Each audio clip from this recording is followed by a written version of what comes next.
figures are indicated. So really, it will not be possible to go through them.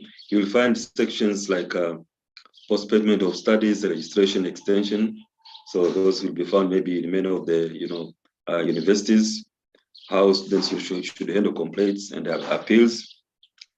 There will be some sections like academic misconducts and the consequences, guidance on supervision, intellectual property and management.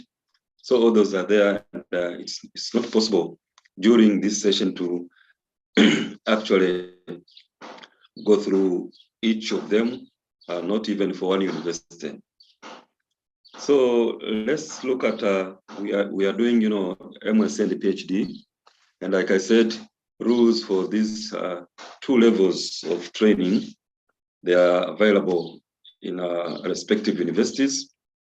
But I just want to draw, a difference between the PhD in terms of regulations and also the way, the kind of energy that you should put in making sure that the regulations are followed. Normally, postgraduate, you have a master degree program, then you have a PhD program. So one can consider a PhD program as a continuation of the MSc program at a rather higher level. And therefore, a PhD student will have had experience in kind of postgraduate work, independence, and all that. But most important is that at PhD level, we expect that, having gained experience at the MSc level and being more mature than a MSc student in many cases, then it should be easy to follow instructions from the supervisor, but also to follow the all regulations and rules that are stipulated by a given university.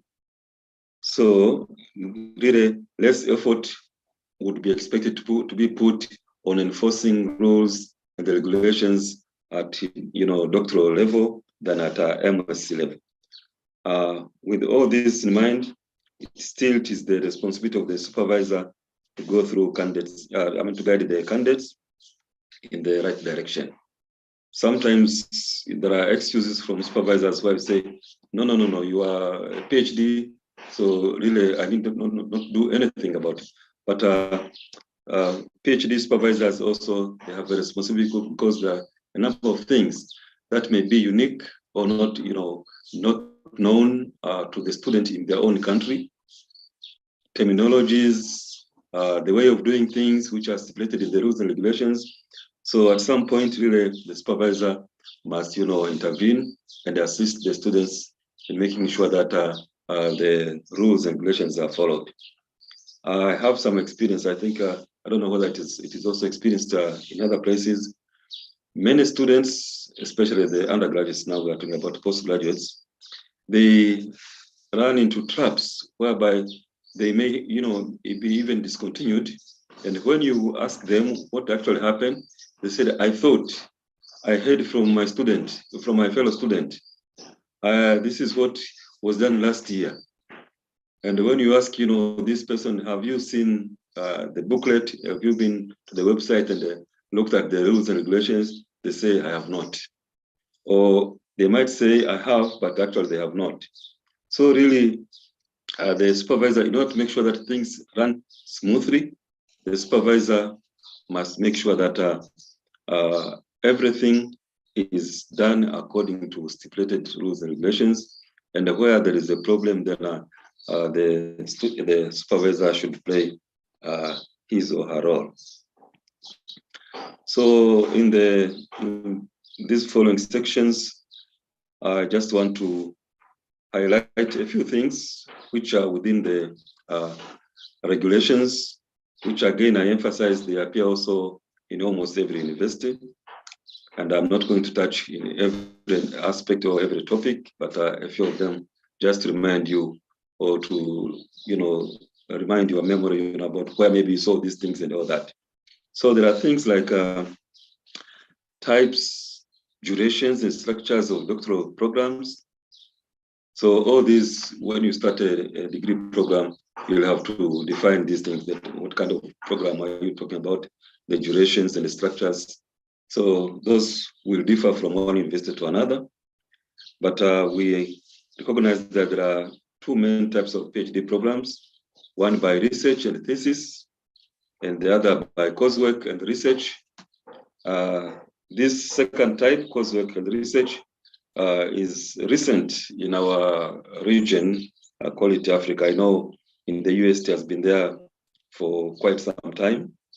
But here within Africa, we're used to, PhD by research and thesis. So as we change, or we include also the ones on coursework and research, there will be different regulations and rules that are involved, because you have rules related to coursework, but also rules that relate to research. So one has to know all these and know them very well, not to be able to guide the student. They have different focuses. Normally, research, okay, of course, by research you spend more time, and therefore you're expected to come up with a more original work and more comprehensive, and therefore this should be known to the student, and sometimes it may not be clear to them until when maybe the supervisor guides the student. But again, there are some terminologies, confusing terminologies, like we talk here of thesis. In some cases, they talk about dissertations. Different countries, different institutions have adopted different definitions of these ones, and it's not clear. There is no really very clear distinction between dissertation and a thesis. So some of these things, might be unclear in some situations, and the supervisor may have to help the student. So I have the list of items under these rules are many. So I put dots to indicate that there are several other statements that are related to types, duration, and structures, and they are very comprehensive and clear. There will be sections on minimum admission requirements. Okay, there will be some issues of registration arrangements. For instance, you will find statements like no applications for admission of a PhD degree program. Research by coursework research shall be considered after the commencement of the academic year. In some other universities, they say, okay, maybe some students will be allowed for, to come in within 2 weeks, within 1 month. So there will be some differences amongst universities. And therefore, these also, the supervisor must be aware of them, and where necessary, guide the student. So the supervisor must take trouble to really find out whether the student understands all that is said. But we all know that even when we are giving lecture, you ask students, are you clear with what we have discussed? Then it says, yeah, it's okay. But when you give a test, some will fail, some will pass. So while the student might say everything is clear about rules and regulations, you must do a double check. But I do appreciate that there could be, supervisors are not just for supervising, students, they have got other engagements. So the supervisor must be organized and structure his or her responsibilities according to the load that he or she has. There will be a section on structures, types, and the formats of thesis and dissertation.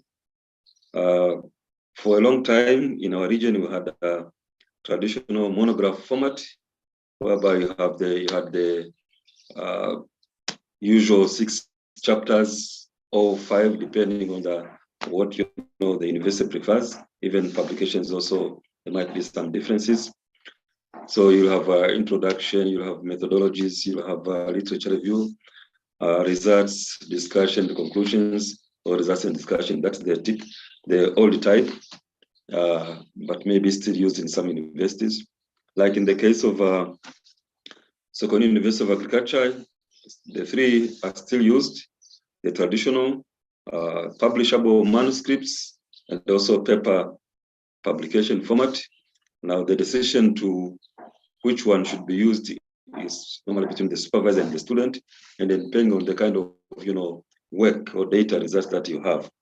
But there are a lot of other statements under this section, and in any case, students are expected to have publishable material, and the regulations state that any papers published in planetary journals will be rejected.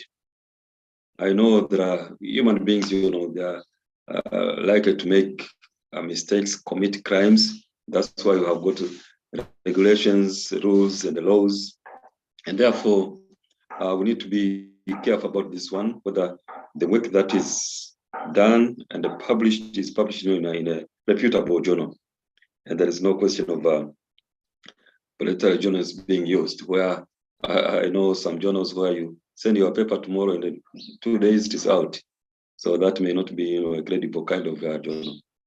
There are issues of plagiarism, I think, in the rules and regulations, IP.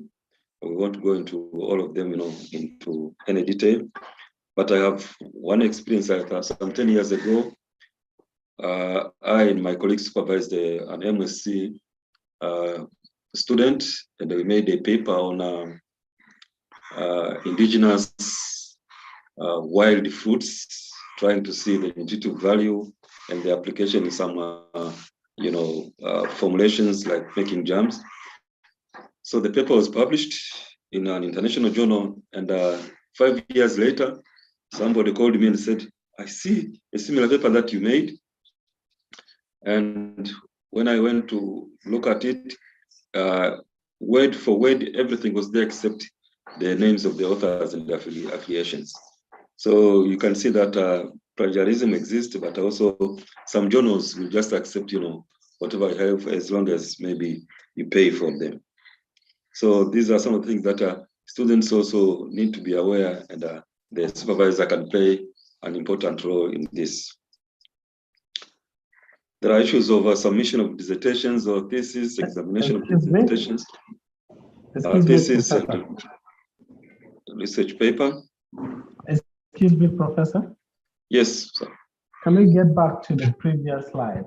I don't know the difference quite well between publishable manuscripts and paper publication format. What could be the difference between the two? Yeah, in this one, the publishable manuscripts, you have materials which are written in the form of papers, but they have not been sent for publication. But the committee will judge to see that what is contained there is something that can be published. So it has not gone to it has not been submitted, not been, not given to the editorial committee, but the committee within the department can judge and decide whether this one is really something that can be published based on the experience. But of course, in the other one, the papers publications format, in some cases, universities will demand that maybe you need to have 3 papers, 2 of them or 1 of them published or accepted, and the other one may be submitted. So that is the main difference. So I would say under number 3, it's more really strict than the publishable manuscript, format. Okay, thanks. So within the submission of dissertation thesis, there is a process, and the students are, guided by the rules and regulations that when is submission due and what is the procedure, like the intention to submit, a thesis or a dissertation. I know I have some experience. I think it works for most of the students that this is not right. So who is to blame or who is to take responsibility? Normally, students are expected to show the intention to submit at least 1 month before they submit, so that can allow the head of department to look for external examiner, etc., and hasten the process really of graduation. But in many cases, students bring the intention and the submission together, or thinking they are very clever. Today they submit intention to submit, and then tomorrow they bring the dissertation or thesis. This is not right. So if the supervisors were guiding the students and being strict on this one, say for instance, if you don't bring your intention in time, we'll have to wait. You will not, submit your manuscript, your thesis or dissertation until 1 month has elapsed, and they will see them crying because they would be targeting to graduate within a certain period, and that will delay them. So really, we are trying. Maybe sometimes we tend to be motherly and fatherly and break the rules and cause problems. One problem might lead to another problem, and eventually the whole image of the university is tarnished. So, and that's the problem with human beings again. Being strict to the point, to the rules, then might cause also some problems, and also lead to discomfort amongst members of the community. Submission, of course, will be followed by examination. So there will be a section on a degree award and examinations for the dissertation. So this is at MSc or PhD. I know there are some variations in some universities. MSc dissertations are not defended. You sometimes don't have oral examinations, others they have. This is what I've been saying, that every university has some unique way of handling things, and the regulations are there. But in many cases, in particular for the PhD candidates, the examination process will comprise of 2 parts. One, the examination of the dissertation, and the other one will be the oral examination. So the examination of the dissertation, again, there will be some related, statements to say who examines and how. For instance, at Sokoine University of Agriculture, you need 3 examiners for PhD, 1 being external and 2 being internal. And among the internal should be 1 who has not examined the thesis or supervised, but is competent in the field, of a study that the student, is working on. But that also will be followed by oral examination, the viva voce, whereby there will be a committee. Now, different universities will have different arrangements. It could be, public or limited to a number of people, and there will be regulations related to all those. So students also need to know whether the defense will be public or will be for a small committee, and what it means, because all these also can have bearing on the outcome of the students' work. Some people fear about speaking to the public, others panic. So all these are well stipulated within the regulations, and someone must be responsible to make them clear to the students, but also to the others, and these are the supervisors, but also the administrators, heads of departments, etc. There will be an issue of study plan. How do you progress from one step to another one? And this is a very, very, very important, area. Without a plan, you can't do things, smoothly. It will be haphazardly done. And at some point, you may have serious concentration with the work, and at some point, there could be, a breakdown. So a study plan is very important, and this one is reflected in the implementation plan of the proposal, the activities, where a student, if he or she is serious and commits the time for a given activity, then he also should be able to implement. And ideally, that is what is drawn after considering all the risk factors, things that unexpected things could happen, and therefore fix the times for accomplishing certain tasks. So these are very important, and ideally the supervisor should really take interest and clarify, quiz some of these things. But I know a number of supervisors, they read the first few pages, and when it comes to plan and budget, just say, let it go in the references. But this one, in the end, it will reflect on the overall performance of the students. So the supervisor really will be, more comfortable if this is drawn well clearly, and therefore serve as a tool for monitoring progress. Give warning, early warning where it is desirable, and make appropriate corrections where it is done. So really, the supervisor in our universities, we need to look at this and see how can we really play our part and make study more comfortable. There will be aspects of postponement and the freezing of studies. Many students have been caught in trouble in this area, not knowing whether students registered for 2 years or 4 or 5 years, and eventually 4 or 5 years is a long time. Anything could happen in life. So there could be a cause for postponement of studies, and suddenly somebody is studying and they have a bad thing happening in the family. Through panic and one goes there and stays for 2-3 months without the information. But regulations require that maybe you give information, you fill in certain forms and all that one. And if the problem persists, then there is a room for you to postpone studies. So that if you are enrolled on a 5 or 4 year PhD program, and you see that you have a challenge and you need to postpone studies for, say, 1 year, then you need to go through the procedures and do it.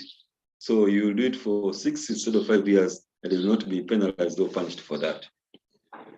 The issues of freezing studies, again, there could be something happening within the process, and you may not be able to do something. I know of cases like 2 or 3 years ago during the COVID-19.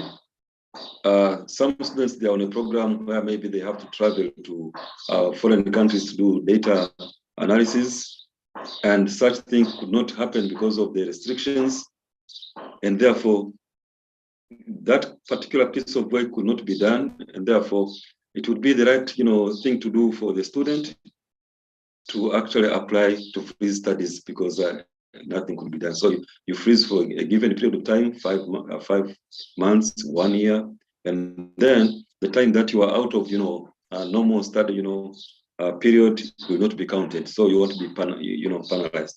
I know a number of students have got into trouble on these aspects. But again, one will ask, what happened? If the supervisor is asked, can you explain what happened? And the supervisor is unaware, doesn't even know. So really, the role of the supervisor is very important in this regard. And there are a number of statements in the regulations that address this issue very clearly. And if one would be aware, read them and understand them and implement them, there will be no problem. But I know many times we take it lightly, and particularly you have got so many students and also some other activities that you are involved in. So really, while we are busy with a lot of other things, teaching, research, our own researches, other engagements outside the university, or even, stealing a bit of university time to do other things, this is also the issue of postgraduate PhD, MSc supervision is also an important thing, and you'll get credit for that by doing things right and having students who are never experiencing trouble. You hear students in the university talking about, this particular lecturer, oh, you'll be in trouble. You won't even be able to maybe see him or that. I know my own experience when I was doing my MSc training at National College of Food Technology at the University of Reading. I had a supervisor who would be very difficult to see. I don't think I remember, whether he guided me on anything. So I would complain to my colleagues, but also to some other lecturers. So the other lecturers would say, "Oh, no, it's very easy to get him." Yeah, I think he was involved in piggery, keeping, pigs. So he would come to the college to collect, waste food in dustbins. So they would say, "Oh, it's very easy. Just write a note and drop it in the dustbin, on the waste bin." So whenever he comes to collect the waste, food waste, he'll find the note and then he'll come, for you. So really, that shows how difficult it can be for some students to see supervisors for, for any guidance. And some lecturers, they are structured, whether right or whether it's the best way. You'll see on their doors note that students will see me from this time to this, from this time to this on this day. That is correct. But also, if there is an emergency case, some students would come and they would be thrown out, out of the office, because some, instructors, supervisors differ, and this is a characteristic of human beings.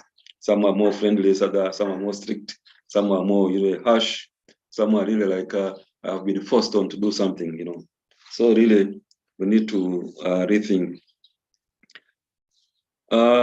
In this section, which I think really is important, and while it is easy for me to say, okay, every participant can have time to go through them, I thought they really look at the whole issue of, regulations and the rules, and therefore the responsibilities are spelled out. And I would really say that we go through them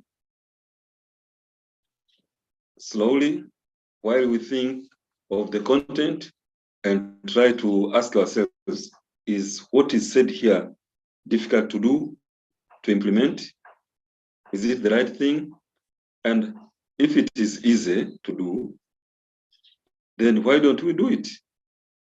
And eventually say, after here, what will I do now to make sure that, I take my duties and responsibilities in a positive way? That can be done.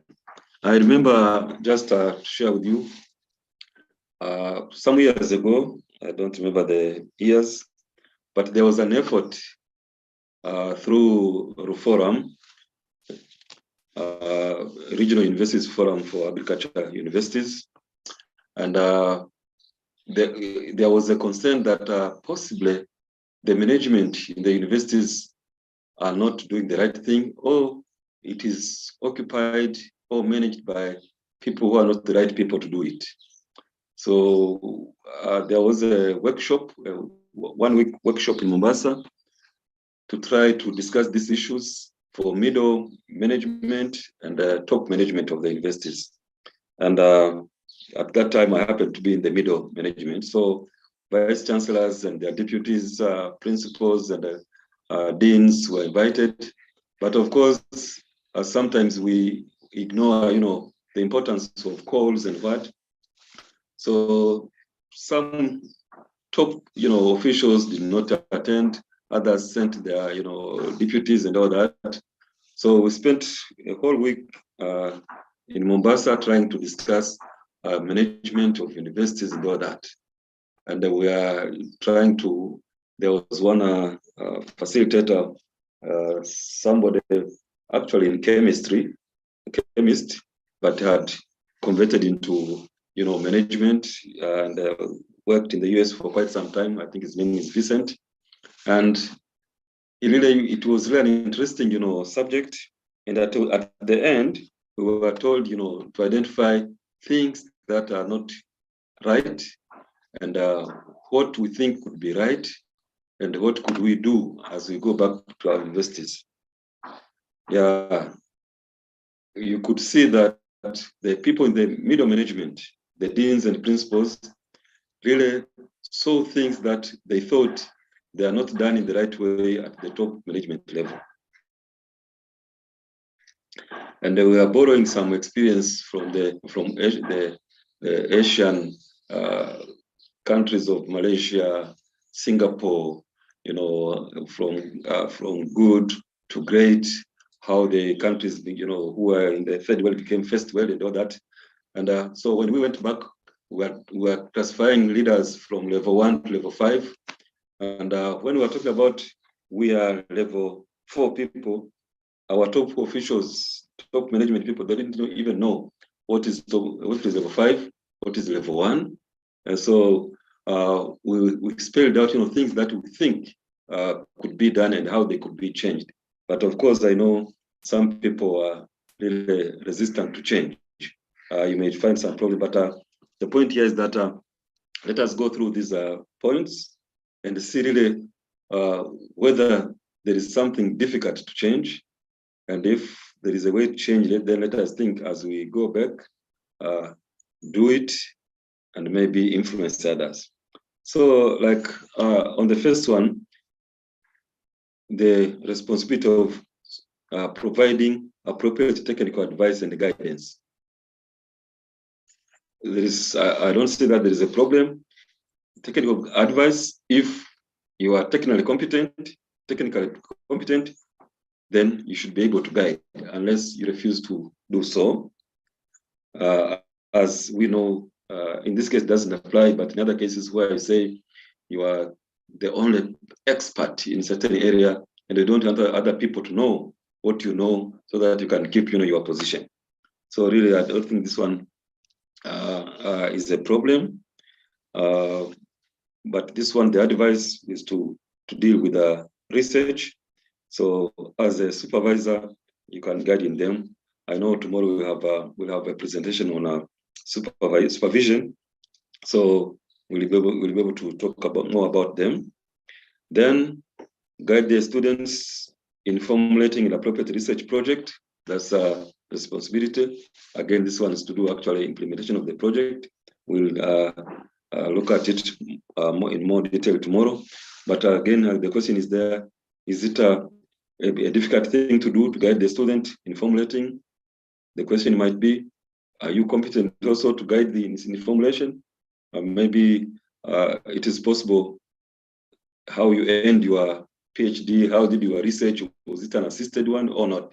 You may at the end of the study and getting a PhD qualification, not having really learned about, all about research.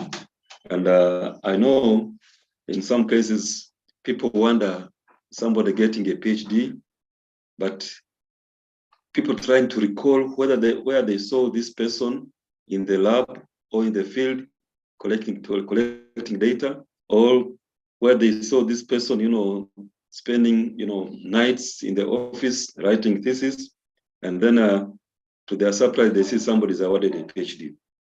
So such a person will not be competent in any way to guide a person in formulation. You remember, I think there was a academic saga in the wife of the late President Mugabe, whether I think she got a PhD, if I'm correct, and there was a problem how she got the PhD, and it really caused some problems, among the university administration.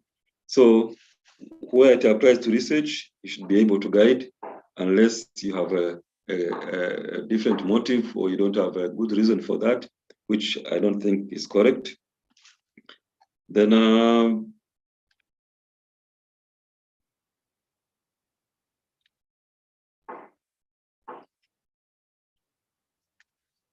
yeah,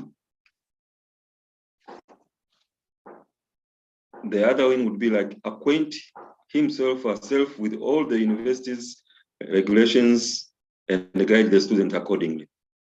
Yeah, so I don't know how many of us here are really acquainted with all the university higher degree regulations at this particular moment. It may be not all of us, some of people they have, but maybe others they don't have. So this is the thing, that can be done. You spend some time and go through the regulation. Know and make distinctions between supervision of the PhD and MSc. One should be able to see. You don't put the same kind of level of supervision for MSc and a PhD. We know, okay, again, we look at it tomorrow. You see, a PhD has done already an MSc and maybe published a paper. So he or she knows, the ABCD of that one. So you must make some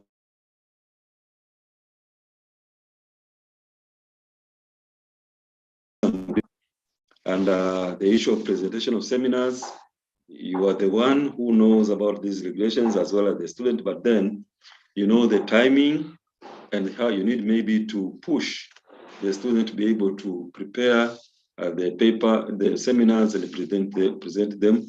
Since seminars, they are assessed, then they have to be, of a good quality. I know in some presentations, supervisors are really embarrassed because of the kind of presentation that let's do. Then I recommend to the head of department and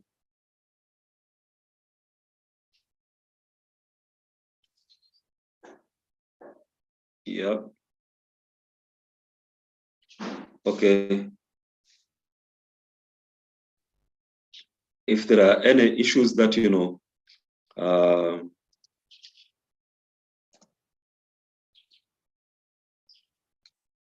yeah, if there are, any remedial or formal courses that a student may have to do in some degree programs, and also depending on the kind of research subject that one may be engaged in, a student may be recommended to do some remedial courses, like maybe statistics, if high-level statistics are involved, maybe some elements of economics, and all those may have to be done. So I think I skipped this one.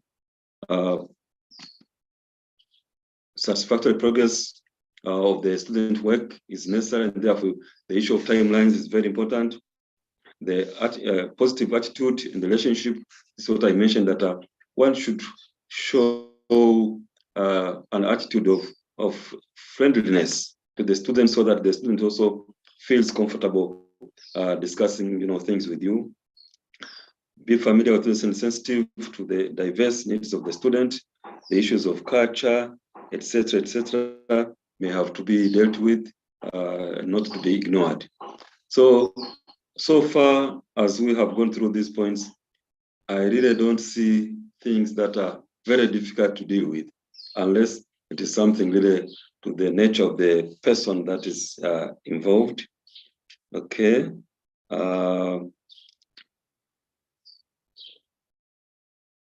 Support and monitor the students' progress through a research plan. I think there will be a timeline that has been drawn, and therefore it is important that the supervisor visits the plan and see where the student is, and even advise whether the student maybe is time bad or he's doing well, and then so that the work can progress. We know there are some students who disappear from campus or from the field station to unknown places when the supervisor is not aware. So the supervisor needs to keep track on what's going on with the student's work, where he is, and advise him or her, accordingly, so that time is not wasted, and measure the progress of the work against the remaining time for graduation.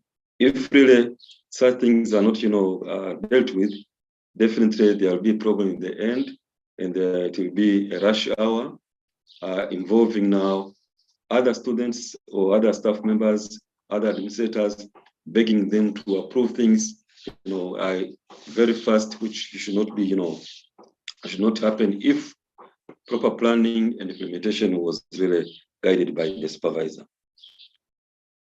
In some cases, there could be a problem. Maybe the supervisor has to be out of the station for some time. So the supervisor will have to propose maybe some kind of temporary supervisor who will take over his or her job. And on the issue of submission also, the supervisor must ensure that the student submits draft dissertations and plays a role during the review of the work by the committee. And, in any case, whatever happens, supervisors are just advisors and supervisors, but not really, getting involved in writing, students' work. I know there are some sections that talk about corruption, whereby a student might, I don't know, whatever means is used, if he or she pays the supervisor to help in writing. That is really the extreme, kind of bad thing that, a supervisor could do. So it is the student's work. The supervisor's job is just to guide and advise, not really to write. But someone might go further, when commenting on the work, he really overhauls, yes, the whatever material that is written, and then rewrites it on herself or himself, and presents as the work of the student. I think that one is not right. And what it will translate to is that at the end of the study, the student might not have, learned a lot from being at the university, because much of the work will have been done by the supervisor, and that is unethical.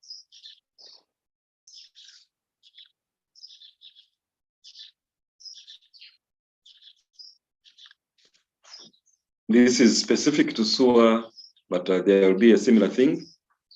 There will be a similar thing for other universities to ensure that the student submits progress report on time. This is again another problem. Students submit.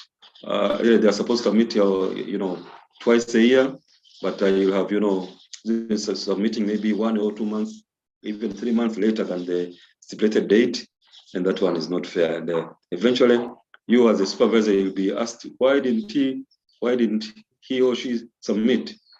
Because eventually the first person to sign will be the supervisor to confirm that the progress reported is correct. So this is really very important to observe.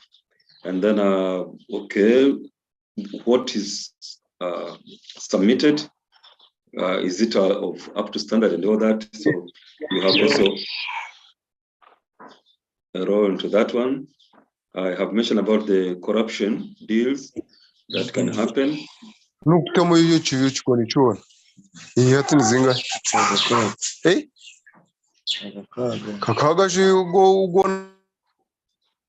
okay, I can hear Luganda wanje. Okay.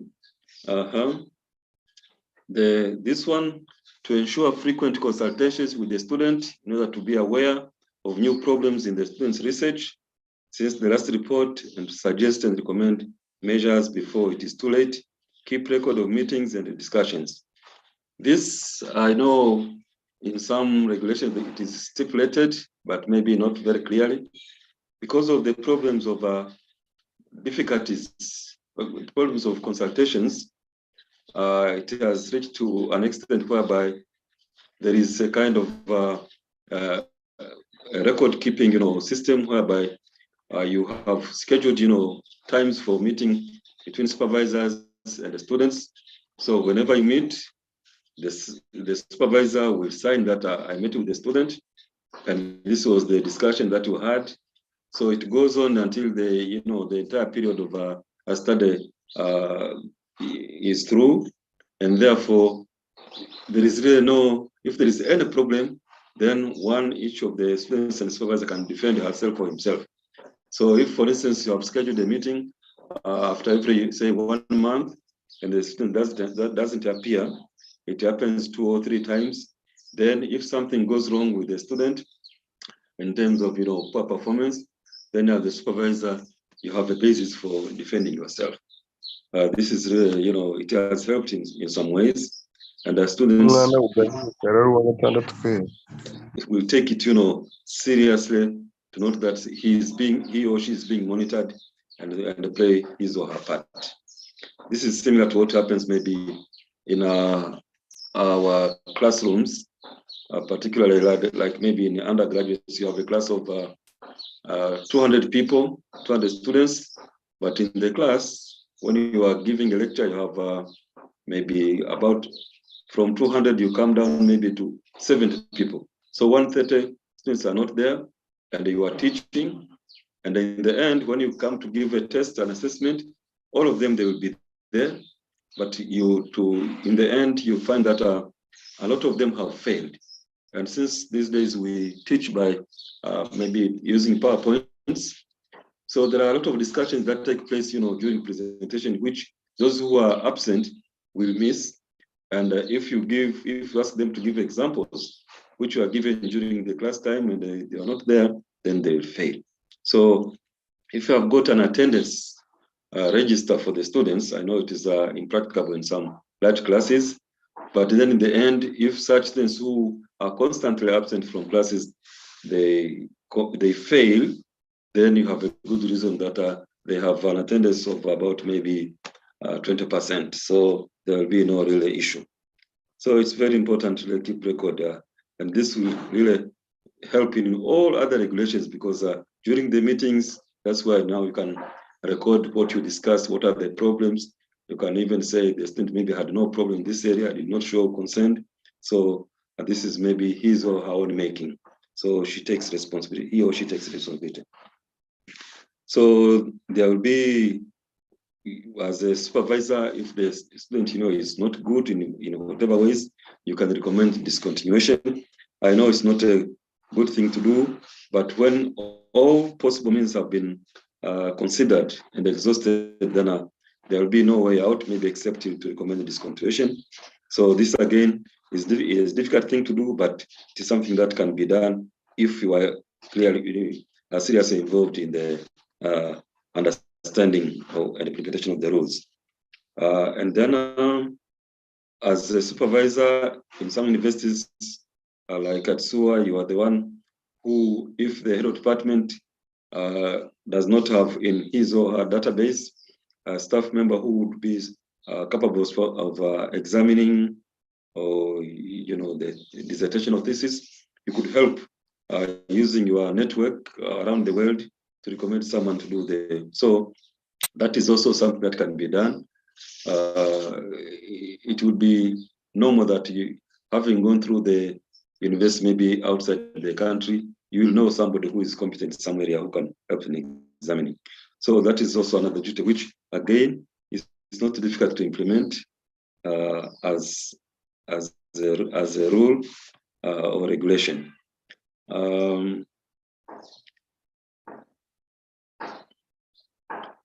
Those briefly are the responsibilities of the supervisor, and I don't see, unless we can have some discussion and see if there are areas that are difficult for the supervisor to implement. So all those sections we talked about, which appear in various booklets or documents on regulations and the rules and what by each university, they are really captured in the responsibilities. But we just have to quickly go through the responsibility of the students. It is their responsibility, but if you know them, then you can actually remind them that it is your responsibility to do A, B, C, D. The first one is to be conversant with all the higher degrees regulations and guidelines and to abide. So one would say, really, you have been allocated students without being given by the HOD the regulations, etc., etc. So when you first meet with your supervisee, is to ask him whether he or she has a copy or has an access to that one. And the best thing, rather than having it on the website, is to ask him or her to make a copy and have it, because that is very, very important for the student. So that is the duty of the responsibility of the student. Identify her own training or his own training, development needs. So he or she might be deficient in some areas where he needs some assistance. So that one, you can help to maybe advise him on what to to be done to be able to meet, the requirements. Okay. Again, the issue of being absent from the station, you can also advise him or her on what one could do. For instance, at SUA, permission for 14 days is granted by the HOD, but for more days, it is at a higher level at the college level. So one would not want, his or her student to get into trouble, without really, looking at the regulations. Then the student has the right in the case of SUA to change supervisors if he or she thinks that, the supervisor may not be in the right, field to supervise. That can be done, although at a later stage also, if there is a conflict, then you may have also to change supervisor. Attend coursework, lectures, examinations, research seminars, etc. Always, universities are always active in seminars and workshops and what. So it is always good to advise, the student to be responsible in these things. Then complete her research, that is her duty. She knows her work plan and therefore be able to do that.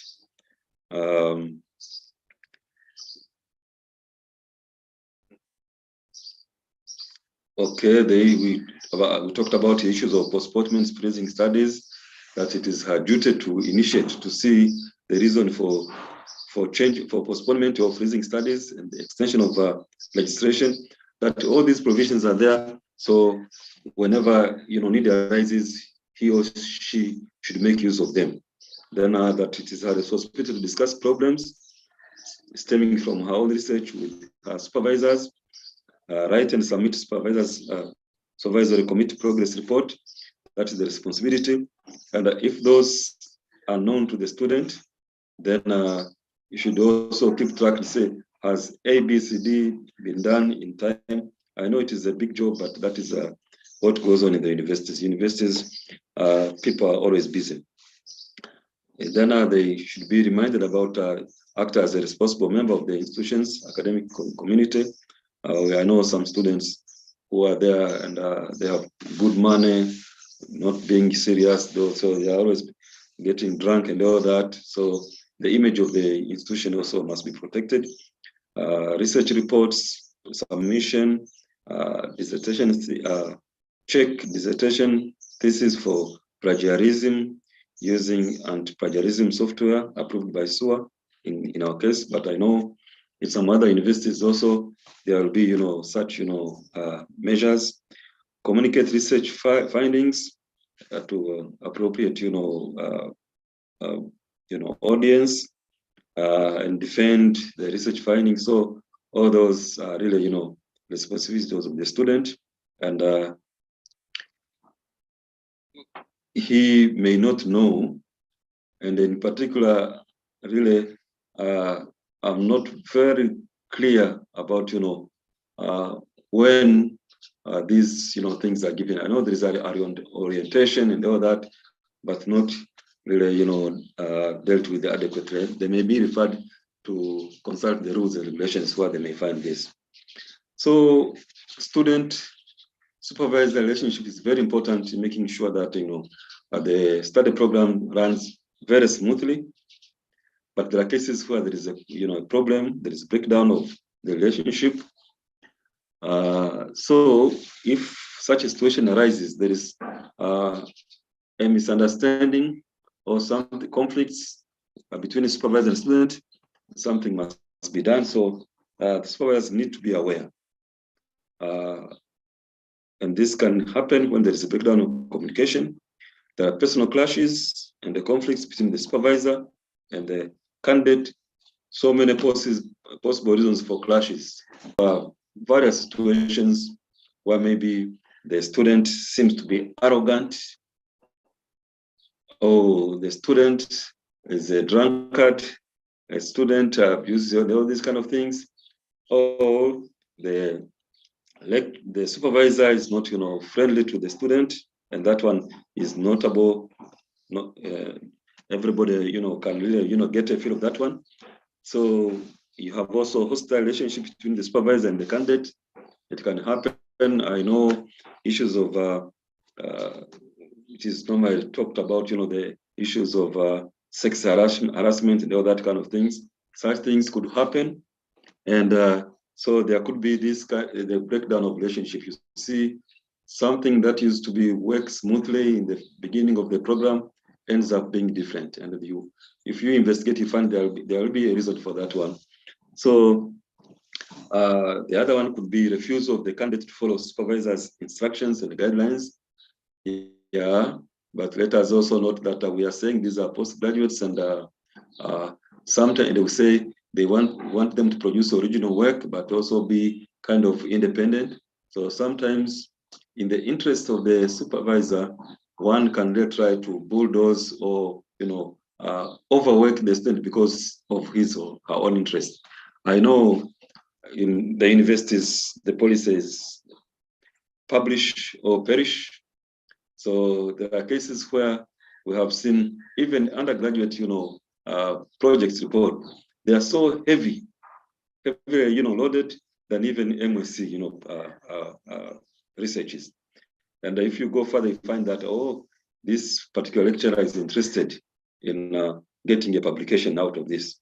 And therefore, the student will be extra overworked. Yeah, students should work hard and maybe slightly overworked, but then it could be too much. And then the student might reach a point where he or she decides not to obey the instructions. Then there is a problem. And he or she might be threatened that if you don't do this, you will fail. So really, there are a number of things that could happen. Harassment, including sexual, ethnic, religious discrimination, bullying, or any other form. That is another thing. I had I think 2 experiences during the time when I was dean. In a situation where a student is supervised by, say, 3 or 4 staff members of different, disciplines, and each of them, of course, he has his or her own busy schedules, and the student is required to complete a proposal within, say, 6 months or 9 months, and it doesn't get completed because it starts from the department, it goes through the college of faculty, and eventually goes to the Senate Postgraduate Studies Committee for approval. So this student is really, handled like a ping pong. This supervisor talks about this one and this the other one. So she comes to me and says, I want to withdraw from studies. And knowing that, withdrawal also is a negative, thing for the university. So I try to get, to understand, what's the problem. So I invite her to the office, and she says, okay, my proposal is not going through. And all this, I have problems with, this supervisor tells me this one tells me this, and the other one. And then I say, I just try to quickly say, is there any problem to do with the girlfriend, boyfriend, something? And she says, no. She says, no, but if there will be such, if I shared this with my husband, he will come here with an axe and, axe this person, immediately.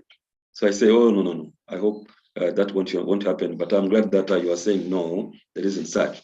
So I try to go through the proposal with her, and I find, okay, this is the specific objective. Let's see how we have addressed in the methodology. This is this and this. And then I realized there are 2 problems. One problem is really due to her. Supervisors have made some comments on how to streamline, the methodology against the stated specific objective, and she did not do it. So I tell her, you see, here there is a problem. Says, yes. And then we go to the next. So identify areas where really the problem is with her. And then I look at the supervisors, then I say, but why are they, why are they not communicating? So I say, okay, let's go and try to find out, a time when, the faculty committee is meeting with representatives from each of the departments. So I sit with them, and then I ask why such things happen in this way, and everybody tries to say, oh, this is our profession and what and what. Then I ask, amongst yourself, 7 of you, I know you have some people who have, since their PhD, they have made, progress in terms of research. They have written proposals. Some have got even 3 or 4 projects under their leadership. But I know amongst you, people who have been for 5 years without any project, meaning that they have been unable to write a winning proposal. And here now, you are one of those people who are saying this is not a good proposal. So we should have unity. We should have really, to consider some of the things where you cannot demonstrate your competence. Try to share, and we have got a team of researchers or also supervisors, then come together and try to address a particular problem so that you can get through. So in this way, if there is kind of, supervisors who don't communicate, who don't really address the problem, this student, after 6 or 9 months of allowed for development of the proposal, he or she would be discontinued. And that one, it's not a good thing for the university. It will be turning the image of the university and, such kind of thing. So the supervisor really can do something to really avoid such kind of things. So we shouldn't, allow a situation where you have really, breakdown of relationship. It should be corrected, as soon as possible.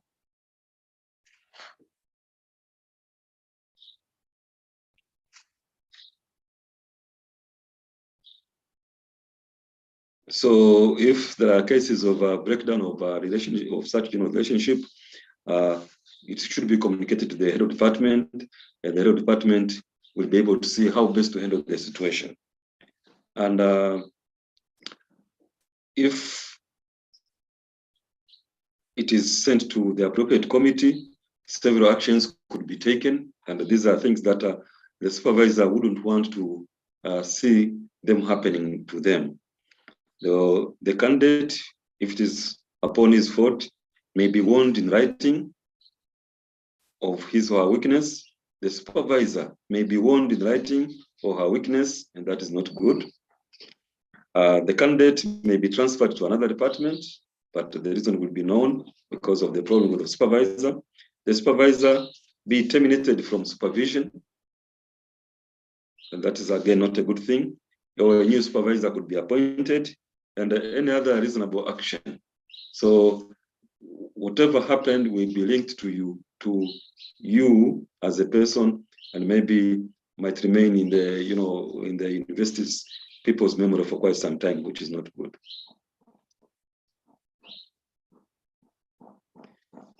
Yeah, those were the responsibilities of the supervisor and the students, which, as I said in the beginning, we would want to see, after going through all of them, see where the difficulties in actually implementing them. And if there are difficulties, let us discuss them so that participants can take something back to their home and maybe advise the responsible sections, departments, or people, and try to see how best to implement them. And if it requires maybe producing more guidelines on each of the regulation, that could be done.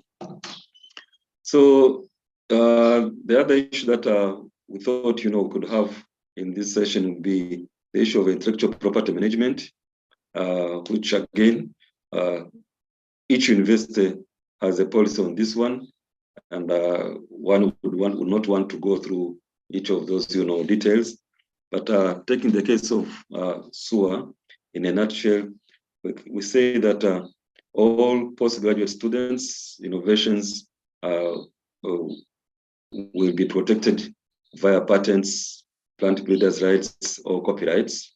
and that all patented innovations belong to SUA, and the sharing of the benefits will be done according to the SUA intellectual property policy. I know this is a subject which is really not very clear how to share the proceeds or benefits from that, but the policy usually will spell out, who has more right, who has less, and there is a criteria for doing that one. So since postgraduate work result in a lot of useful work, useful results, you get innovations, you get things that can develop into really something big business, and therefore it's something that we need to do, and therefore students, the supervisees should be aware about these things. And as it stands today, there is now a call it a contradiction on what if you have done work and developed and you have an innovation or something to be protected. The requirement or the guide is that you don't make your results public until when you have protected them.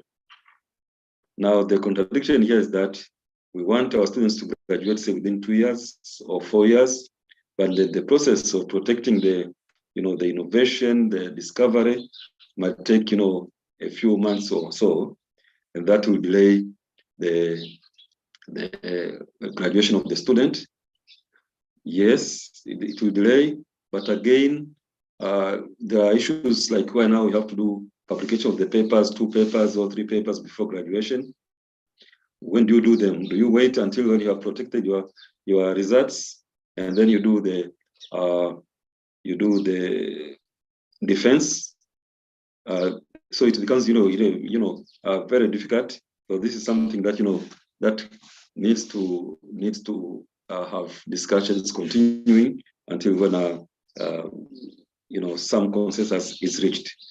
So one may have to extend 2 more years or 1 year before graduating because you are trying to protect your results, or just let the results go public and then you get your degree. So that's another area that we may have some challenges. So, ladies and gentlemen, it is now time to. I had just one comment during the presentation. I was expecting a number of them, but now it's the right time for interaction, getting some questions, getting some comments, getting some experiences, and the possible suggestions for future, and also for making sure that postgraduate training at MSc and PhD level goes smoothly, and we uplift the images of our universities to say that this universities is doing well and this one is not doing well. And eventually, maybe as we think about the qualifying framework, where we have got the university qualifying framework, you have national qualifying framework, you have going to the regional qualifying framework, maybe Africa qualifying framework. We can harmonize some of these things through experiences that we get, through some discussions. So I invite participants to get into the interaction. So you will raise up your hand if you want to make a comment, and then you will be allowed, and then we continue.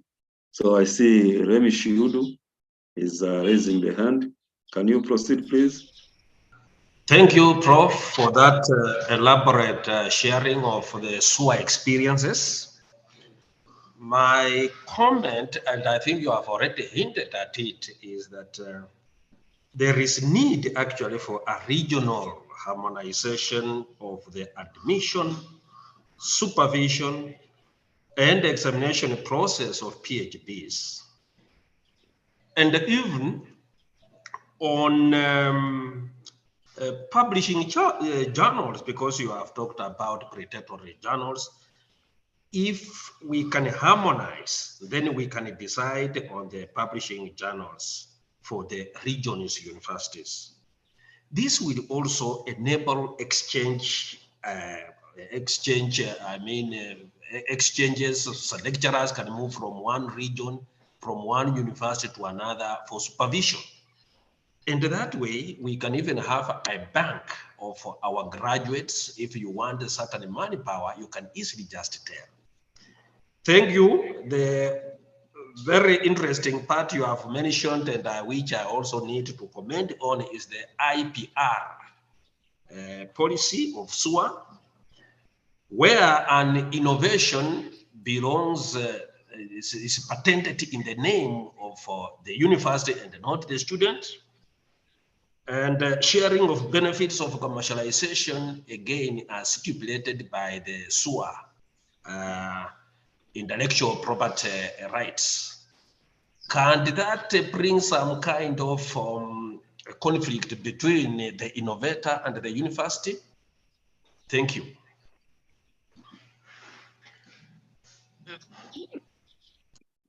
Thank you very much. Maybe I'll respond as I get the questions. The first one is more of a comment, and I do agree that we need that kind of structure or forum where we need to harmonize a number of things. Some years ago, I'm not sure whether it still happens, within East Africa, we had a forum for subject area specialization, whereby universities who are hosting or conducting a degree program, say in food science and technology, would meet together and address a number of things that would really bring kind of take out the things that we think currently maybe they are not really topical, and bring in things that so I don't know whether that system still exists, but it was really a starting point. It was even before this university qualifying framework came in. So I think if it is revived, definitely it would really help in. And in particular, we'll come to a consensus, like now we are East African and maybe extend it to other also regions. We'll say, if we have got something that is patentable, something that is protected, how do we handle it for these particular students? And then, try to come up with a solution. But as it stands now, it's really, there is no really direction on this one. With regard to, actually, in relation to that one, the issue of mobility, yeah, I know the Reform has a program of staff mobility. I know some of these universities have used it a lot, and it has helped to bring in new ideas from other universities into where they're going, and that has helped. I know also in these regional training programs, especially for the PhDs, which is started with the coursework and thesis, the requirement was that you have local staff, but you also get staff from other universities, and there were some challenges on how to implement them. But I know at Sokoine University of Agriculture, within the program of soil and fertility management, it worked with some challenges, but it was very, very helpful. So I do agree that we really need to do that. So possibly ICAT, in collaboration with the Forum and the East African relevant institution, that could be taken up. On the IPR, that is really, we are saying it belongs to SUA. That is really, first of all, one would say, I did all the work. I came up with the idea and all that. How it comes to how does this belong to SUA? Yes. Eventually, if we go into the details of the SUA policy, there are some suggested ways of really sharing, the benefits of the invention. Well, that takes into account who is the, where is the source of the idea, and one could score if the source of idea comes from somebody, and then in implementing the idea, who are the stakeholders, partners in this area, so that can say, okay, this one takes this people take care of this one, and there is issues also of promoting the patent. some years ago, more than 15 years ago, we patented the process for processing and the utilization of the baobab, Adansonia digitata powder, and it was there, but we didn't have funds as members of the team, of research team, to actually promote and be able to protect it, because the innovator, the one who protects, is the one responsible to protect it, who couldn't.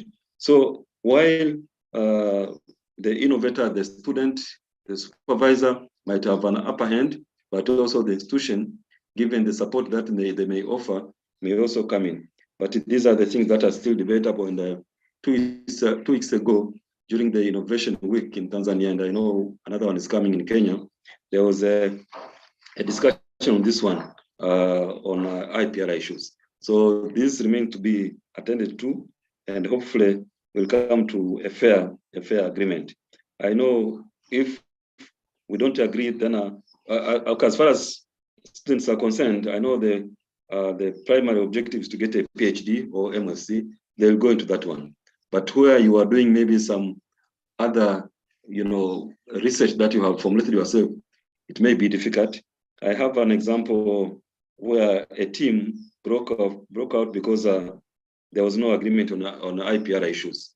This was in the University of Swaziland in 1995. I think I was there, and we wanted to promote the production of Marula wine. Marula now is very popular in this region, but it comes from those Marula trees. So we wanted to make it more commercial than it is locally, because the brewery there was concerned about during the Amarula season, people never drank beer, so they would go into Marula, and sometimes the brewery or some other people would try to minimize the consumption by pouring the local drink into rivers. So we try to do that, but when we are trying to see if we come up with a good wine of Marula, who will benefit what? Is it the university? Is it the researchers? Is it the Swaziland breweries, or what? And eventually we did not come to an agreement, and we broke up. So these are things that are very important to consider, and I hope we'll take it up as institutions. I see Mundo Mustafa has a hand. Can you please raise your question or comment? Yes, Mundo. Yes, please, Professor. It's not a question, it's just an appreciation for this great and wonderful presentation that you have demystified a lot, trying to make us understand that there are 3 categories of people here, or parties. 1 is a student, 2 is the university, and 3 is the supervisor. While the relationship with the university between the student and the staff is a limited one, it can be within the limited period of the time of study, but the relationship between the student and the staff or the supervisor should actually be a long-lasting relationship, because after the university, they will still be outside the group, meeting and interacting on the previous cases that they have gone through. That is an appreciation, that kind of presentation from the prof.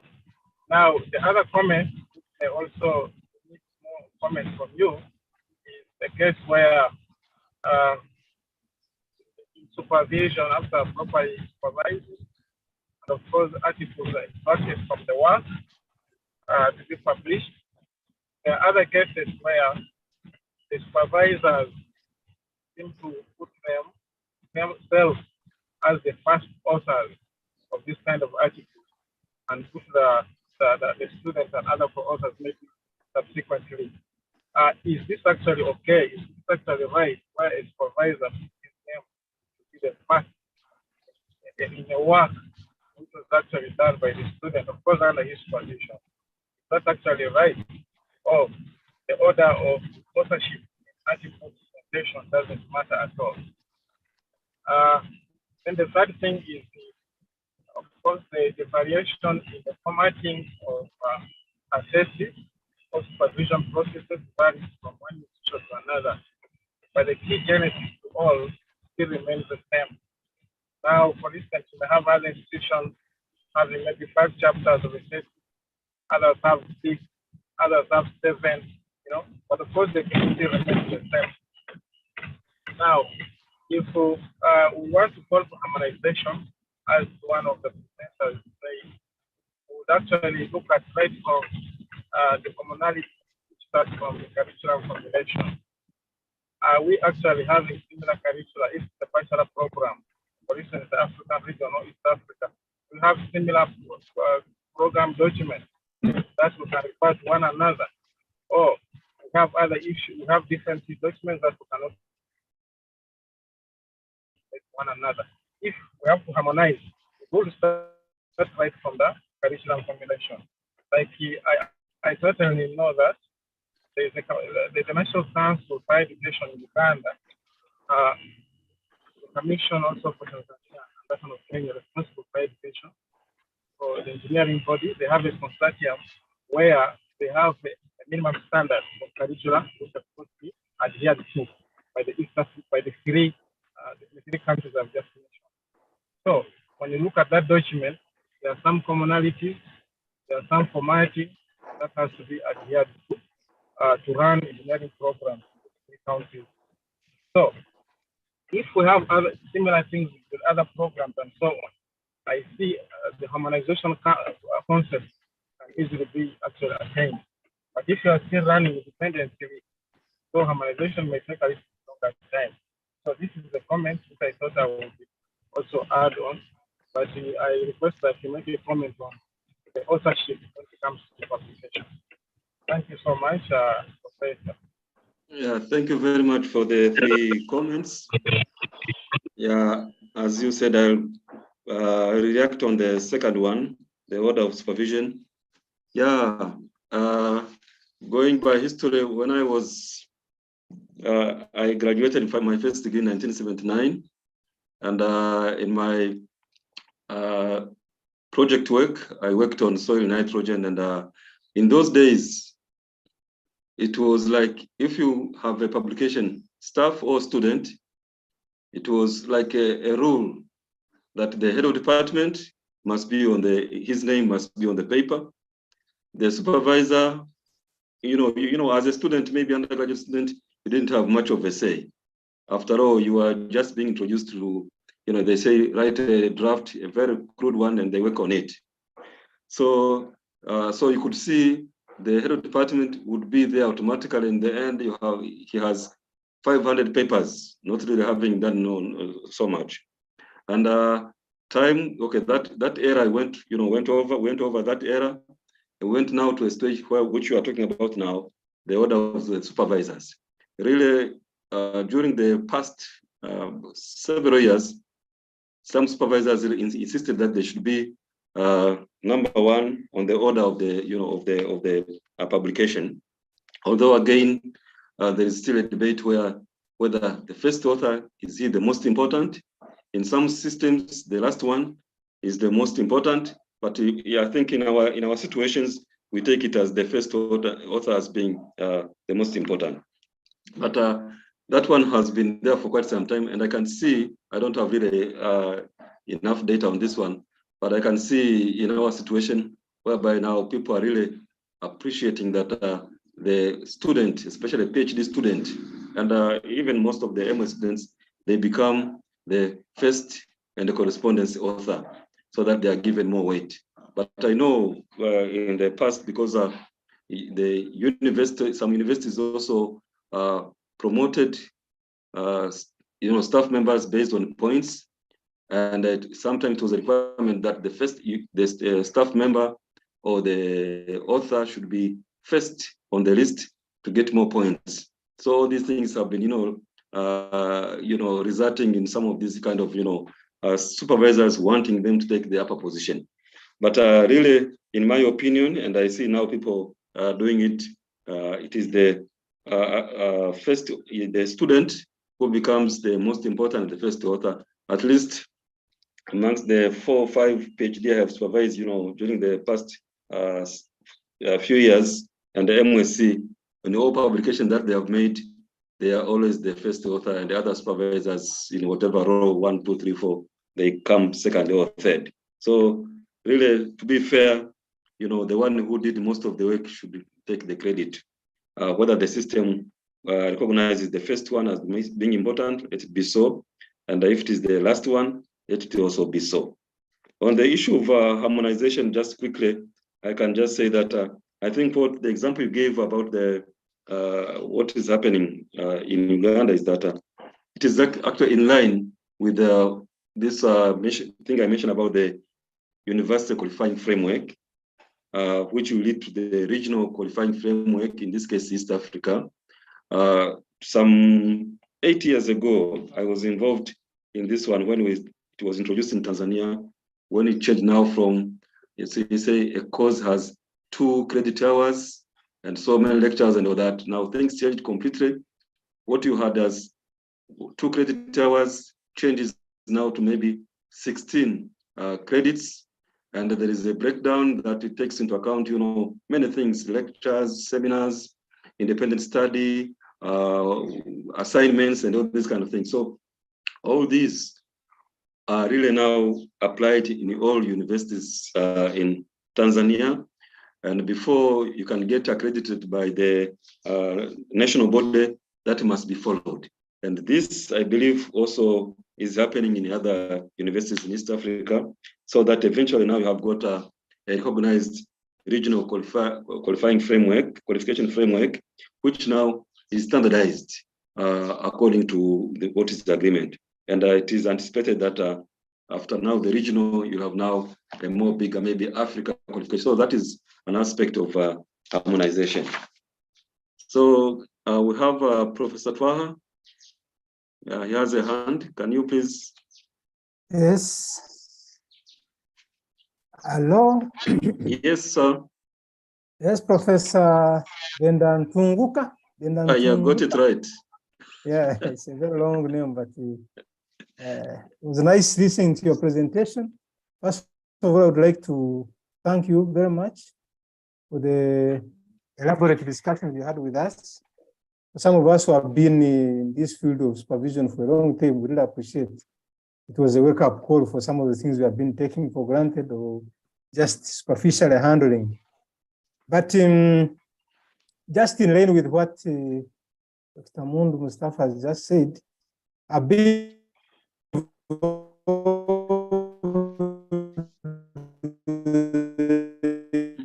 in the University Council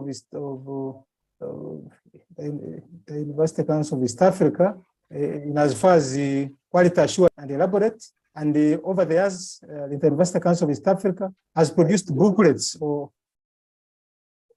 publications that actually guide the standards of training, especially at university level.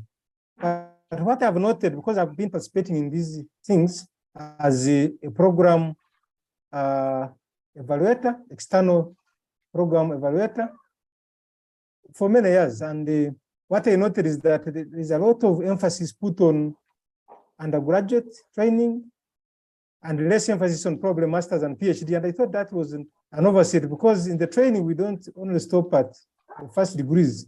I think ICAD can link up with the University Council of East Africa to ensure that there is harmonization of these processes so that we are all talking the same language.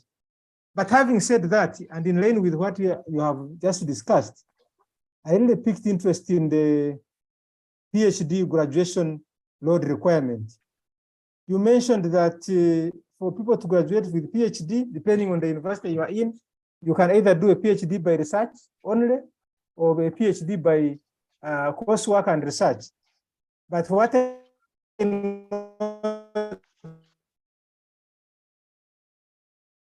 is that either way, either before or after graduation. And my worry here and concern is that, you mentioned that in some universities, people are required to publish 1 to as much as 5 papers. And this got me worried, especially the lowest number of publications. When you mentioned 1, really, I got worried, because is this really Is this really good? If you're a supervisor and you have been with someone for 3 to sometimes even 5 years, and then you have only one publication, is there value for money? Is there value for time? It's really disappointing on my part to see someone supervising a student and you end up with one paper. Even 2 for me is unacceptable, because 5 years with the students is really a long time. That is half a decade here in terms of geological time assessment. That is half a decade. It's a long time. And there should be much produced. So what am I saying here? What I'm saying is that, what is your take on advising universities to improve the standard, so that instead of 1 or 2 papers, people can even do a minimum of 3 or 4 or 5 even? Because for me recently, I've had some students, and one of my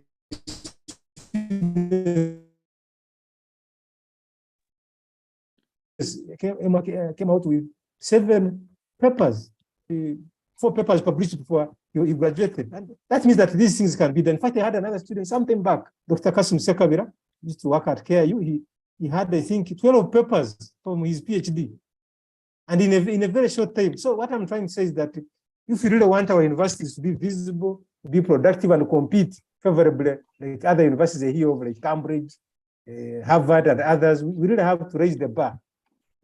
I wouldn't be comfortable going for the minimum of 1 paper, and you are proudly indicating yourself as a supervisor, even saying the thesis with an output of 1 paper. That would be shame on you.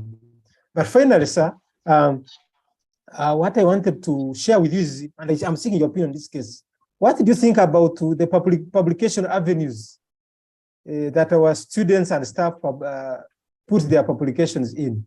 For example, I'm aware that the best publishing houses are Springer, Elsevier, and Francis and Taylor. Those are the major ones. And for many universities, I've not seen our universities really pushing our colleagues to publish in those publishing houses. Many people are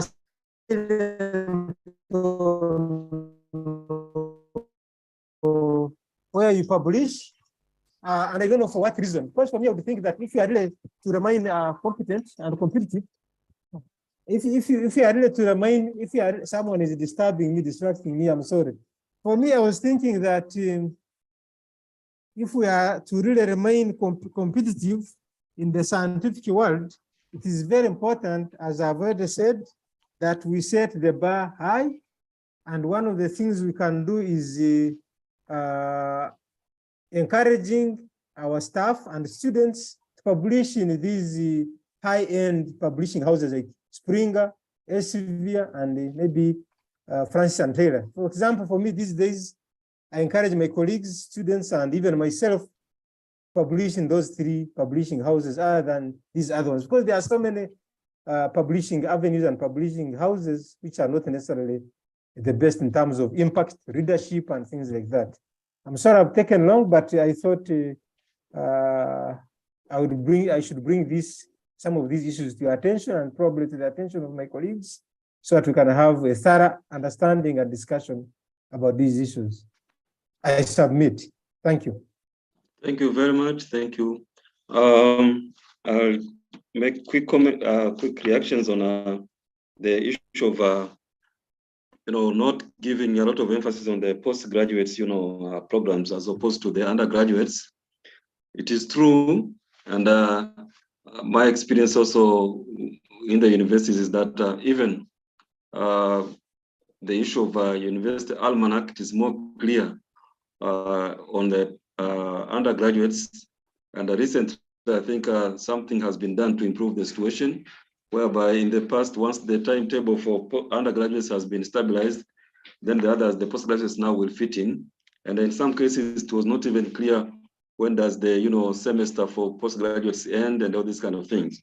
So I think there is really a need to try to improve on the way of handling postgraduate programs, so that when you talk about there are guides and the existence of rules, let them apply, and that will help a lot. On the issue of the number of papers to be published, yes, I agree with you but just to say that sometimes there is a factor of the area of research that one is dealing with, but also the aspect of the supervisor. Let's consider, a student who works maybe with a junior supervisor, or even, maybe registered locally in the country against those who are registered maybe in the, in foreign countries. But again, the issue of a supervisor in that foreign, country, some supervisors really, particularly when you are dealing with well-renowned, professors in Europe or elsewhere, you find that they want, you to publish maybe in very high impact, journals, A1 journals, and the requirements might be great. And therefore, it might, require that you have really very, very, very, a good research to be able to publish.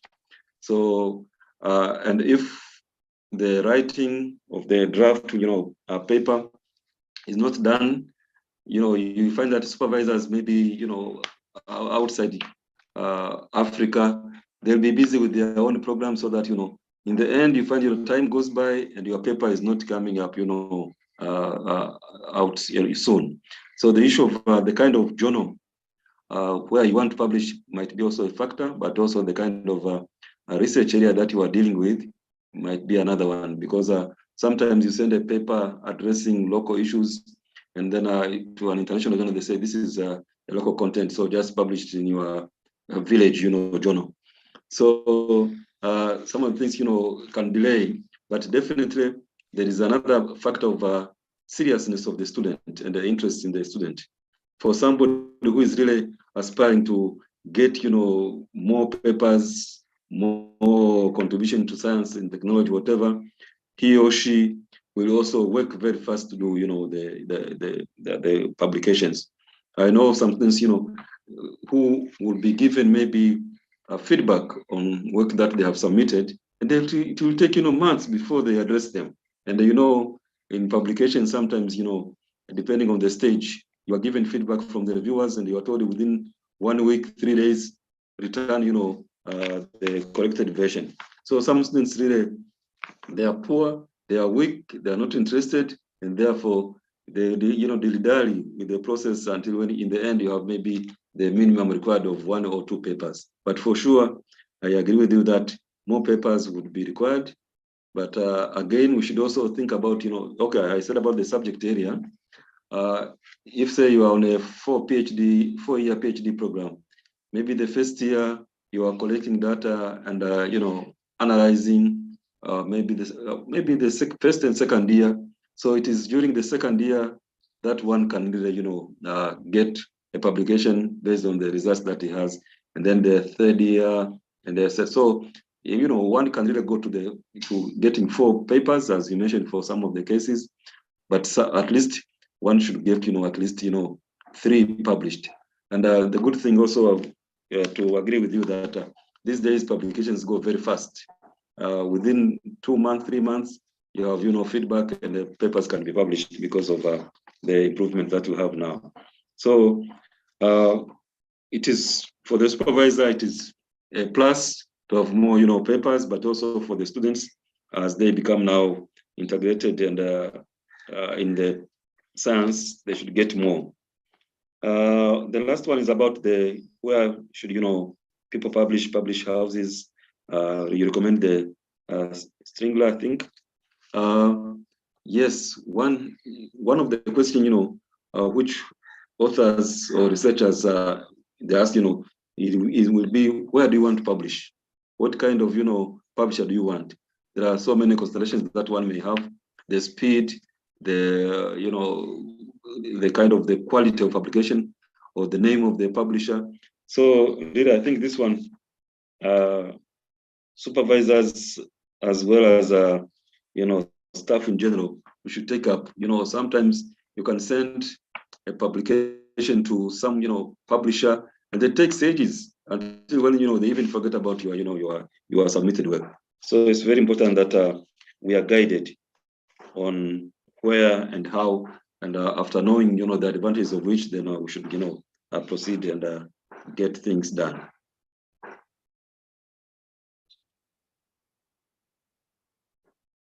I don't see more hands. There is a room for comments, experiences, questions, and suggestions. And we have heard a number of suggestions, which in some cases, ICAD has been called upon to maybe take lead and intervene. But in other cases, also universities, maybe other organizations like the East African Community. I know on the issue of quality control, yeah, I know the big team that we are going around, universities trying to see what is happening, how do you do this and that. It was helpful. It made, students, universities try to rethink how they are conducting their business. So it makes, training an improved one and of better quality. Yeah, I see. Joseph Mwenda, you had earlier on, but it disappeared. Please, can you come in? Thank you, Prof. I was just highlighting some few questions that have been raised in the chat box. We had Dr. Ngoge asking, how is it realistic to help a student to finish, to complete a proposal in 6 months? That was Dr. Eliakira. Then there was the issue of co-supervision, which brings about conflict, and it is transferred to the student. How can we go about it to enhance people as working as a team? And the last one, is it ethical for supervisor to publish student thesis without their student consent? Those were the 3 key questions that I picked from the chat box. Back to you, Prof. Thank you very much. I'll address them. Actually, on the first one, realizing, proposal within 6 months, yes and no. And taking the experience of SUA, yeah, in the past it was 6 months, but it was increased to 9 months to develop a proposal. Ideally, I would say, according to my opinion, of course, we are talking about all various types of students and supervisors. But of course, we should consider PhD or masters as a training, opportunity. Sometimes we confuse, we task and blame students for not doing some things that they should do, that you would want them to be done, and we forget that these came to the university to learn. So they are learning all issues to do with the research, to do with their various forms of training. If they knew, they wouldn't come. So that one should be, should be appreciated, that they are there to learn. So, but while we as supervisors and maybe experienced researchers, you can develop a research proposal for funding within maybe 1 month, 2 months, or even or even less, depending on the kind of demand, but also the kind of work you put in. So if we can do it in 2 months to gain money for research, then we should also be able to supervise and make sure that the students can do it maybe in 6 months. And that is possible. But of course, how much energy will the supervisor put into the students' work? But also how much commitment is the student, ready for that? Because sometimes you say, if one has 6 months and all the day, morning to evening, and even, morning to evening, is about that work, something can be done. But we know for sure, out of the maybe 6 working days, maybe 4 or so, they are really dedicated to that kind of work. The other time is used for different things. So if the interaction between the students and the staff, the supervisor is done, it is possible, and assuming that is it can't be the only job anyway, but much of the time is focused on that one, assuming also you have 1 or less students, not less, not too many students, then it is possible to do it. But practically, perhaps after seeing all the challenges that supervisors may be having, students, in the case of SUA, the period was, increased from 6 to 9 months. But if you have got poor relationship, poor students, poor, even poor, maybe supervisor, the supervisor who never wrote a winning proposal for the past 10 years, then it could be take you longer. Even if you give 1 year, it will be a problem. And we know cases where even university staff members who have MSc registering them for PhD, they have been discontinued from studies before failing to develop a research proposal. There is the supervisor-student, conflict. Definitely, that one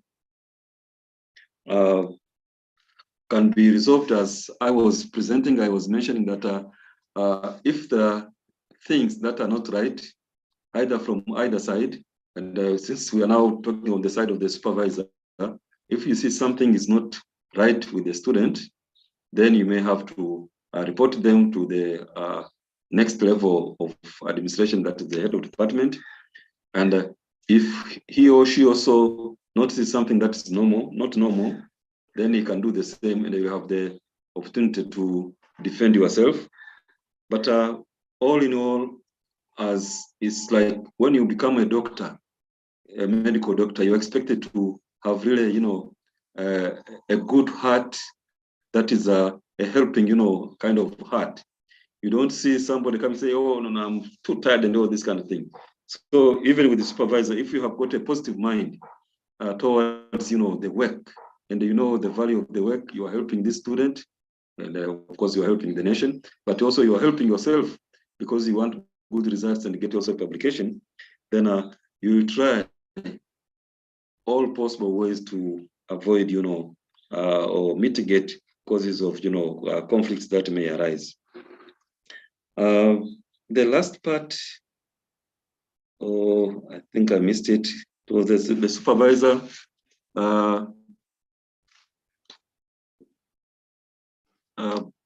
Mwenda, can you remind me the last part, the third part? That part was when there's a conflict between the supervisor and the other supervisor, and they are not agreeing, and they are bringing the problems to the student. No, that one I got it. The last one is it ethical for the student, for a supervisor to publish the work of a student without their consent? Yeah, okay, that one. That's okay. Definitely, the answer is no. And that one, that's why in recent, times, publishing journals and what they normally ask towards the end of the paper to have acknowledgement to indicate the source of support, financial support or other support, but also you will have maybe noticed in some cases where you are contacted by the publisher to know whether are you part of this or not, or do you know it? But of course, in this case, if the supervisor has published without the inclusion of the student's name, the publisher would not know. But then it is really unethical and unacceptable. So that one really, it is punishable. I see there is a hand. Abdirashid, please, can you come in? Yes, Professor. Thank you for the good presentation. And here, when it comes to the rules, regulations, and guidelines of universities when students are writing thesis, we have experienced it sometimes. It's difficult for supervisors to comply with those rules and regulations and guidelines. Because, for example, we sometimes have seen that the guidelines, for example, says a complete thesis cannot be less than 60 pages. And we many times have seen a complete thesis which is less than even 50 pages. And then you go to HOD and consult with him. And then he says it is okay, as long as the thesis contains the required chapters, it is okay, and the student can proceed.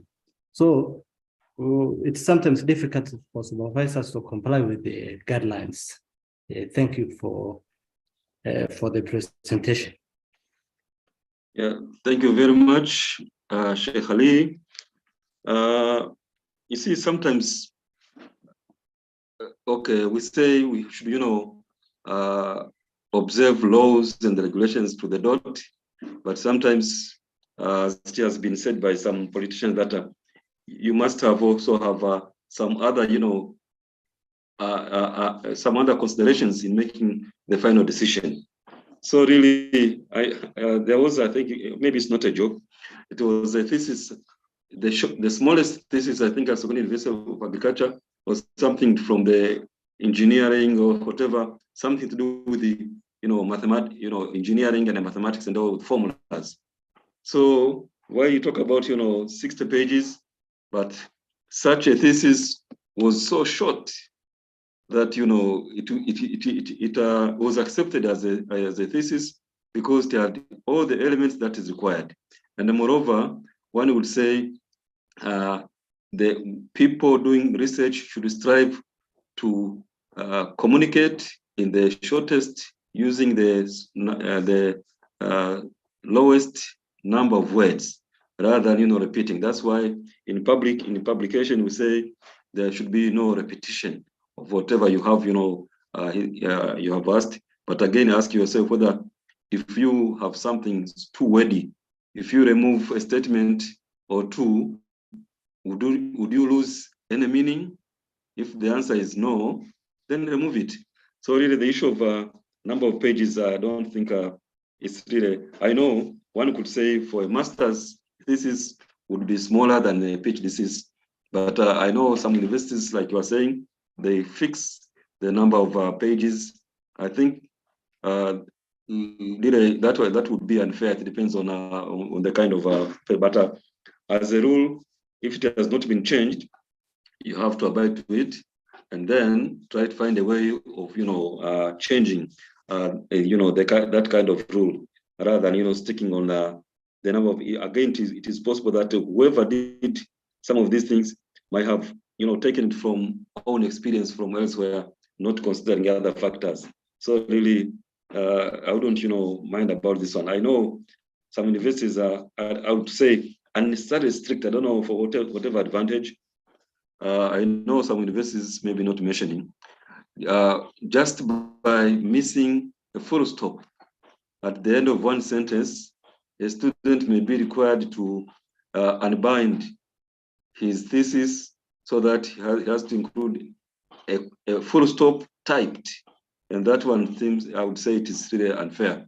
You could simply put a dot by using a pen and things go, because the content is there. So really, I know some regulations where they say, okay, the margins should be 1 inch or 2.56. If it is 2.57, just by 0.01 difference, a student is in trouble. So some of the things really, it's good to have standards, but also really consider other factors that may be, in play. So thank you for that comment. I have Suleiman Pabiha. Can you please? Yeah, thank you, Prof, for the good presentation. I hope I'm audible enough. Yes, you are, please. Oh, thank you. Now, from the presentation, you have told us that there are two main areas. That is the technical advice and guidance to the student. And then the other one is guide students to formulate appropriate research focus. Now, in some cases, this one you were, I think, specifically on MSc and the PhD. But there are also cases where now you are looking at, say, assuming that this student is going into the lab. And then as the supervisor, you're interested to ensure that your student does the right thing. So how far does this guidance go for the technical advice?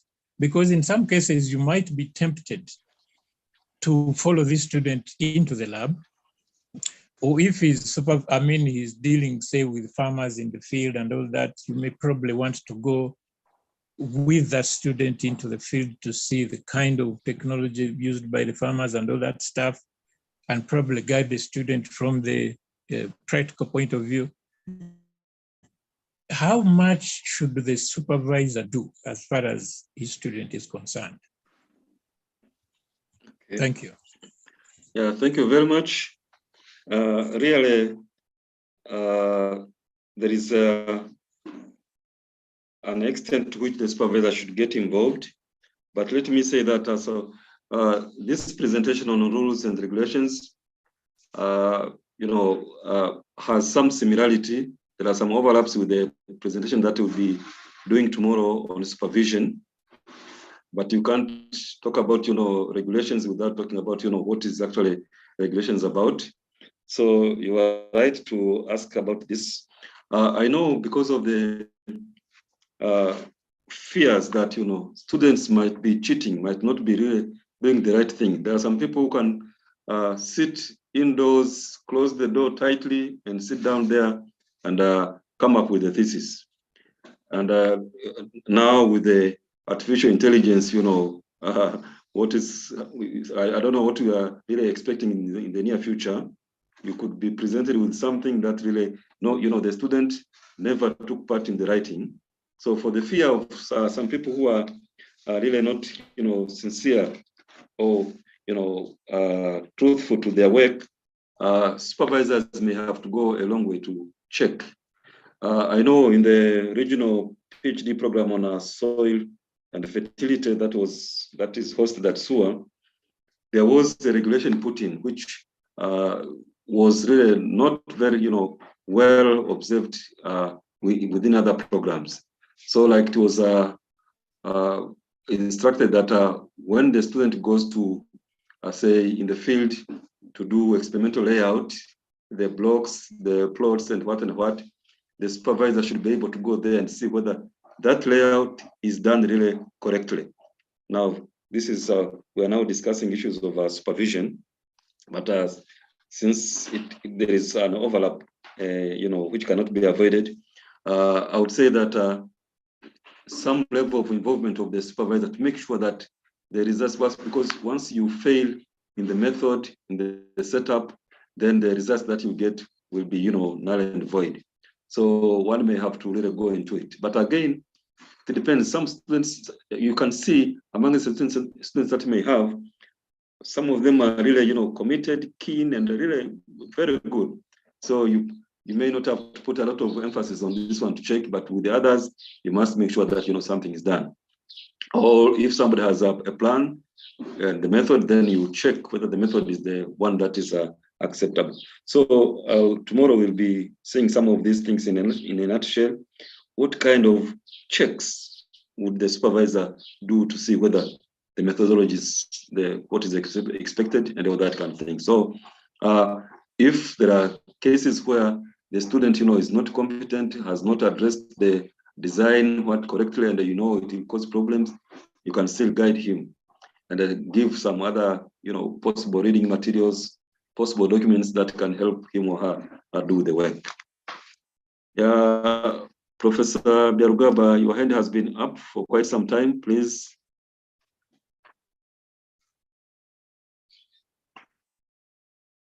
Thank you for the presentation. I just wanted to make the meeting or the participants and all of us in attendance aware that there are some universities with a clear policy on who publishes the research data.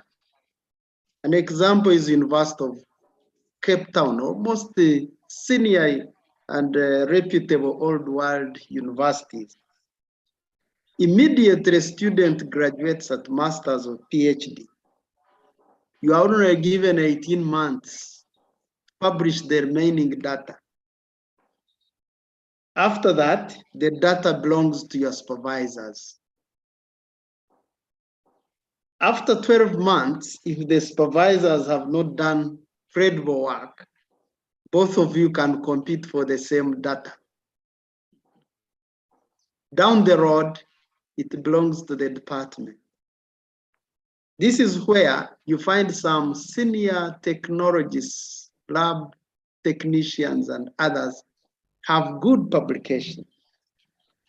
In relation to publication, PhD and master's students are trained to publish in high impact journals like the ones of Elsevier and Springer. And I'll give an example that you find it very unfortunate if the supervisors cannot be by example in some of these high impact publications. But the good news is the East African Natural History Society and the Kenya National Museums and African Journal of Ecology, they run some of these publication and editing courses. How many of us know? Finally, Professor, I wish to comment on fieldwork. Way back in 1990, the issue of students doctoring in quotes data in libraries and their rooms ended when the Palm Pilot technology was invented, whereby you get a GPS to the field and a hip chain distance measure, but now technology has improved more. And when you return as your supervisor, I'll just say, may I have your Palm Pilot gadget? I'll just plug the Palm Pilot gadget into a digitized map and I'll find you in one spot.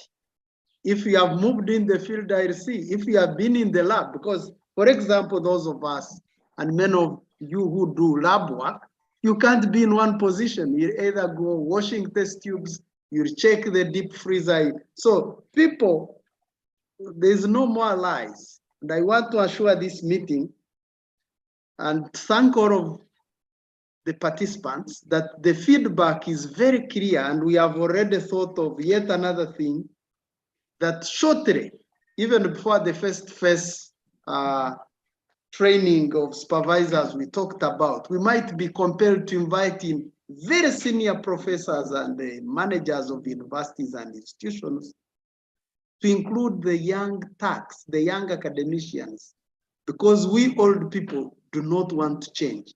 And if we can't change, change will change us, particularly technology. I thank you. Thank you, Professor, for the inputs and experiences in Cape Town and elsewhere. I see the case of Cape Town really is an elaborate way of handling, data that is really, hanging around. And I know there are such cases where if you don't really take action, data will just, remain, as we normally say, gathering dust. So I don't see any other hand, but ladies and gentlemen, I really want to thank everybody, those who have contributed and those who have not. I know those who have not, have been listening to the comments and experiences, questions from those who have contributed. We still have some 8 minutes, and I would want that we move from this session to way forward. The question that I want you to ask yourself is, after all these discussions, interactions that we had, what value has this interaction imparted to you? I already have a feeling from the comments made, but I leave it to you to answer it and see. The next one would be, what 2 things are you going to do or practice to improve your supervision? You might have noted, something that you have not been doing, or even your colleague has not been doing. So what action are you going to do that is within maybe your reach or outside your reach? And to be able to do that, we can expect good results in the institutions that can be realized if each of us, we swear, like in the court, three levels. First of all, that after participating in this particular presentation, to take personal responsibility to follow regulations. That is within your within your reach. It is something that you can do it. If you don't do it, you have a reason for not doing it. Either you are too busy or you just ignore it is somebody's responsibility. I don't care. So at a personal level, you can do something to change and improve the situation in the institution, but also within yourself. And you will note that, this supervisor has changed. Last 2 years, it was like this, and now things have changed. And then the second one, you swear to or promise to intervene when your colleagues or your colleague supervisors are not doing the right thing. You might really see something unfairly or unethical is being done by your fellow supervisor. So as a responsible person, it is your duty to take action by intervening, advising, in a more cordial way, how your fellow, colleague or supervisor can do it, differently. We know in our situations amongst the staff members in the department, we know, this particular staff member is really harsh to the students, and people know. But something can be done. You don't want to wait for the head of department to do that for you or for the department, but say play your part. And then the third one is to swear that you will influence decision makers at each stage to take corrective action. Some things at managerial level, at departmental, college or university level, there are some things that must be provided at that level, which will make things better. So if you undertake to take action, to call upon them, to advise them, and all these kind of things, definitely in the end, by really addressing the three levels, we should reach a point where we are now having an improved situation of postgraduate MSc and PhD training, which maybe within 3 or 5 years, we see a difference. And you will see that the image of the institution looks different, and it is maybe known outside your institution. So, ladies and gentlemen, and ICAD, I would like to take this opportunity to thank you for your participation in terms of listening, but also your contributions in the discussions, and hope that it will make a difference and you will influence the other members in your institutions. And I hope to meet with you again tomorrow to talk about your research supervision. Thank you very much.